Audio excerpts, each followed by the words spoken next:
Welcome to MagicDoor Tutorials. Today I'm going to show you how to convert a maintenance request to a work order and how to assign a work order to a vendor.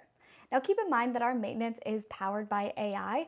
Let's go ahead and navigate to maintenance, log into your account, and in this left side navigation, click maintenance. Let's select our maintenance requests. As you can see, AI is processing requests. You have your processing AI, pending, in progress, waiting for work order, and close. Our AI is going to automatically convert maintenance requests to work orders and assign them to vendors. But if the maintenance request is unclear or you want to change the vendor, I'll show you how to do that now. So as you can see here in our new maintenance, there is a status. You have waiting for work order. You also have pending. The status could also be in progress or closed. Simply click on any maintenance request, and then on the right side, you can see the work order. If it hasn't been converted to a work order yet, you can simply just click Convert to Work Order. Here you can select the vendor, the due date, and the priority.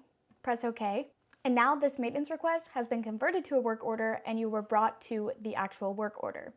Within the work order, you can see the communication with all the different chats associated. You can see the bills. And on the right side, you have a quick action module where you can close, delete, change the maintenance request, or change the vendor. So if you click Change Vendor, you can simply just select a different vendor by clicking on any of the vendors you have saved in your vendors module.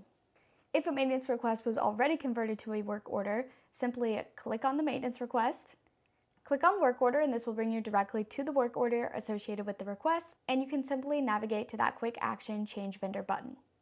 Change your vendor and press OK. Within both maintenance request and work orders, you can even add a work order maintenance request for a tenant. Simply by clicking in the upper right hand corner, you have add your maintenance request, or within the work order section, you have add work order. You can fill out all the details and then create the work order.